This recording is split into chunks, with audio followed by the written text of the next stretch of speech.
It is still the top story dominating the news right here on television and on your cell phones. This image of the former Venezuelan President Nicolas Maduro aboard the USS Iwo Jima, captured by the Army's elite Delta Force. Maduro and his wife Celia Flores escorting the two under heavy guard to face federal narcotics charges today in New York's federal court. Standing before the 92-year-old senior court judge Alvin Hellerstein today, both pleading not guilty to charges of narco-terrorism, conspiracy, along with cocaine and weapons charges. Tonight at 6:30, Donald Trump's top cabinet leaders started getting their briefing and briefing Congress about the details of the daring operation by the Delta Force, which, according to the New York Times, trained secretly for months for this operation at Kentucky's Fort Campbell. And hello, everybody. Good to be with you as we start a brand new year here together on the night team. I'm Doug Proffitt. The military also shut down the airspace in the Caribbean to pull off the quick exit of Maduro and his wife. Our sister station in Indianapolis found with airlines canceling hundreds of flights, some Hoosiers found no way to get home. More than 48 hours after the military operation in Venezuela, some Hoosiers are still stranded abroad. You can't go anywhere. You're stuck here. Thankfully, I can work remotely. Jared Baker from West Lafayette is in Puerto Rico with his husband visiting family, but their holiday in paradise took a turn over the weekend. The strikes in Venezuela temporarily closed airspace in the Caribbean, causing chaos at airports. Now, Baker can't get a flight home until Thursday. Family and friends having trouble too. The earliest flight that I got out of here was the 11th, and then it's just been I've been talking to a lot of people here, and everybody has the same problem. Baker is not only concerned about travel trouble, but also more possible conflict to come. His husband's family lives near Camp Santiago, a Puerto Rican military base used for U.S. aircraft and used during the Maduro capture in Caracas. Baker says he watched helicopters, jets, and drones build up the night before. It's like, oh, it's really active. They must be doing some type of big training thing. And again, no idea what they were actually doing besides what then proceeded to happen a couple hours later. Wake up the next morning, flights canceled, everything's canceled, all the news stories, and we're like, oh, the dichotomy of being here, but then also that happening at the same time is just very bizarre. The military operation in Venezuela sparking worries for his family's safety for future travel. But what if something else happens now? What if there's a retaliation?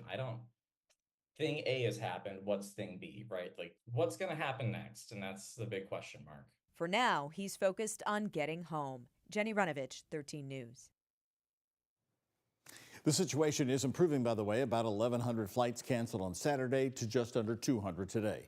By the way, in Louisville, the airport told us today that there was no direct impact to the Muhammad Ali International Airport since our passenger flights are all domestic. As the story continues to develop, we'll make sure to keep you updated both on air and online with all the details. The best way for you to stay informed is to go to our website, WHAS11.com, or download the free WHAS11 app. All new tonight, the surprise at the police chief's house right here in Louisville. An unwanted visitor, a man allegedly drunk, is arrested after police say he walked right into Paul Humphrey's home on Saturday.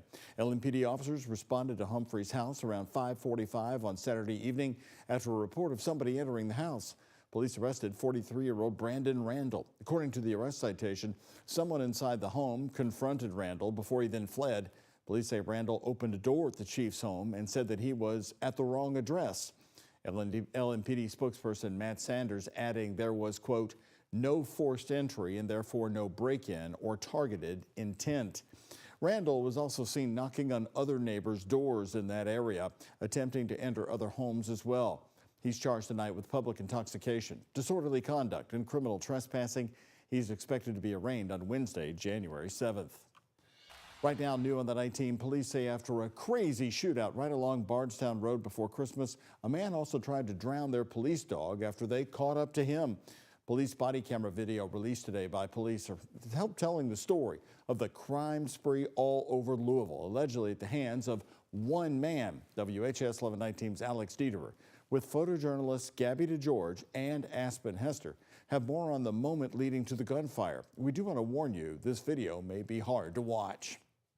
Looks like one of your tires might be low. A routine LMPD traffic stop near the Krispy Kreme off Bardstown Road just days before Christmas. Is there a way you can log in? Turned chaotic when two cars came speeding down Bardstown, honking. You can also hear shots being fired between the two cars.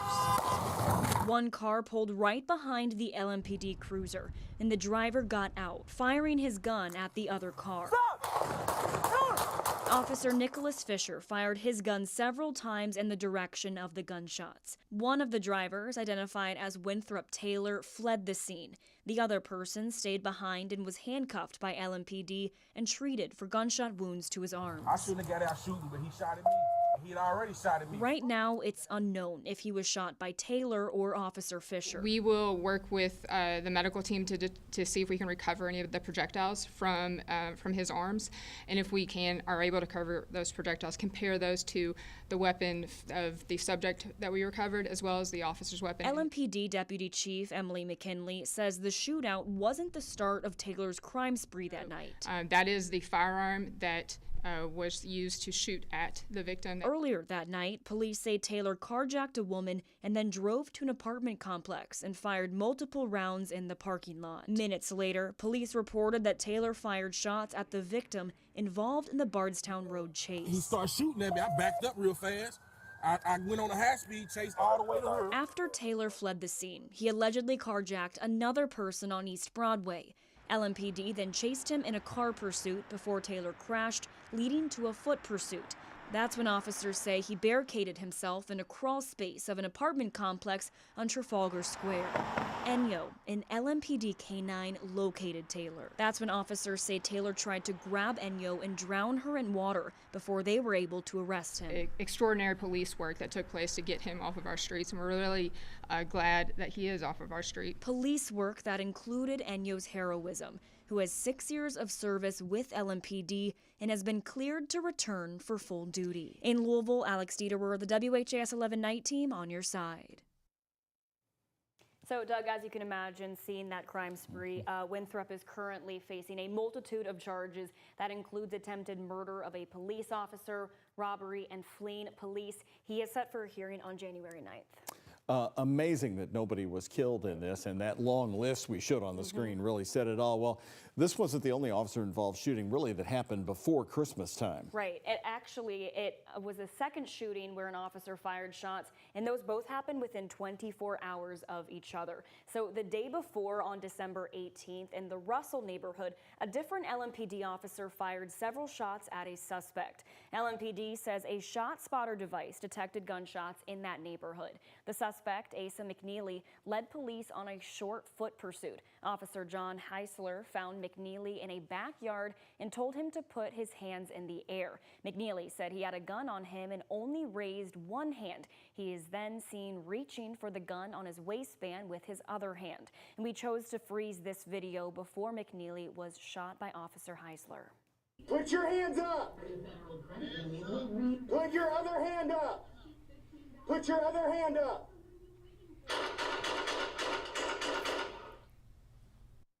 And that is where we chose to freeze the video. You can also see a screenshot from LMPD showing a close-up of McNeely grabbing his waistband. LMPD says officers were unable to approach McNeely while he was still armed and requested ballistic shields be brought to the scene to render first aid to him. If you look at the video in its entirety, it was just under 9 minutes from the time that Officer Heisler discharged his firearm for the officers with shields to arrive on scene, formulate a tactical plan to safely approach the suspect and move towards him and render aid. LMPD Chief Deputy Ryan Bates says McNeely is still in critical condition and is facing charges of wanton endangerment and possession of a handgun by a convicted felon. Doug? All right, certainly a busy day to start the new year with these stories. Thank you, Alex. In total, there have been 10 Louisville Metro police officer-involved shootings in 2025 throughout last year. On your screen, you can see the 10 listed by date. In December, there were 3 officer-involved shootings here in Louisville, 2 being within a day apart. Right here, more news new tonight. A teenager is injured after being shot in the leg in southwest Louisville earlier this evening. Metro police officers received reports of a shooting around Dover Road and Bennick Avenue just after 4 p.m. this afternoon. Officers found evidence of a shooting but found no victim in the area. As officers were searching, Shively police told LMPD they had found a 17-year-old boy near Crumbs Lane and Dixie Highway. Police say the boy had a gunshot wound to his leg. He was taken to the hospital and is expected to survive. There are no known suspects. Anyone who can help detectives should call the anonymous tip line at 574 LMPD. In southern Indiana, a heartbreaking story tonight as a man has died after saving his family dog in a house fire that happened this weekend. According to the Monroe Township Fire Department in Indiana, Chief Jared Phillips, the fire happened around 5:15 on Spieth Road in Henryville, Indiana.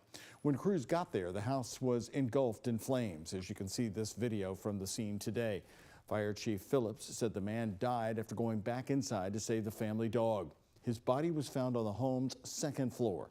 He added the dog was found alive on a second-floor balcony. At this time, the man's identity has not been released. It's believed the fire started in the home's garage. The Indiana State Fire Marshal is investigating, and that remains ongoing tonight. Right here, new tonight, Kentucky State Police are investigating the death of an inmate from the Eastern Kentucky Correctional Complex that's 3 hours directly east of Louisville. KSP says they were contacted last night to investigate an assault that occurred between two inmates there in Eastern Kentucky. Officers found 49-year-old Marcus Gray from Corbin, Kentucky, unresponsive in his cell. Gray was taken to a Morgan County hospital and then flown to Lexington, where he later died. KSP says Gray was assaulted by 32-year-old John Thomas from Burlington, Kentucky. Charges have not been filed at this time. Well, it could cost you more to ride the bus here in Louisville. The first bus fare for TARC, the first bus fare increase since 2012. TARC is proposing the increase, saying it's part of ongoing efforts to ensure long-term and sustainable transit service in the city. So here's a look at the proposed fare increases. The rate for adults would increase by 50 cents, for students and seniors by 45 cents, and increasing the 24-hour pass by $1.50. These changes would put the fare at Louisville's rate at around the same as Cincinnati's Metro system and Cleveland's RTA. TARC, by the way, is going to be holding a series of public in-person and virtual meetings starting Tuesday, January 20th at Shively City Hall, so you can voice your opinions in person. They'll hold another that Wednesday, the 21st, at United Crescent Hill Ministries. If you can't make it to those meetings, they're offering 2 virtual sessions on the 22nd and 27th online. The last one will be January 29th, held in person at Union Station downtown on Broadway. More information can be found at ridetarc.org. House will stand adjourned, sine die, until 12 noon, Tuesday, January 6th, the year of our Lord 2026, in the parking lot. Well, that's the Kentucky House Speaker, Republican David Osborne of Prospect, gaveling out the Kentucky legislature last March. Now we're just over 12 hours away from the start of the 2026 Kentucky legislative regular session at Frankfort. This is what's called the budget session, how and where they will determine to spend your tax dollars, setting the budget for the next 2 years. The big change this session, where lawmakers are going to be meeting as the historic Kentucky State Capitol building undergoes renovations to its outside. As you can see on your screen, lawmakers will instead convene in a temporary facility on the Capitol campus. Our Isaiah Kim Martinez will be there tomorrow, tracking the decisions on your tax dollars right here on WHAS 11 and WHAS 11 Plus. Still to come on the night team, we have a brand new update for you on that train that derailed in southern Kentucky. How soon could Highway 41 reopen? We've got the answer coming your way next. And don't go to bed just yet. Jimmy Kimmel Live is back with brand new episodes starting tonight after the long holiday break. In just a few minutes, tonight's guest is Ben Affleck. Jimmy Kimmel Live right after the WHAS 11 night team at 11:35. All new here on ABC. And it's tomorrow's day planner. You can see temperatures rising to near 60 degrees and actually hitting 60 here in Louisville. I have the details on rain chances coming up in just a few minutes. Here's the Kentucky Lottery jackpot numbers right now. Mega Millions sitting at $180 million. Powerball, $86 million. The Kentucky Lottery, funding education for over 1 million Kentucky students.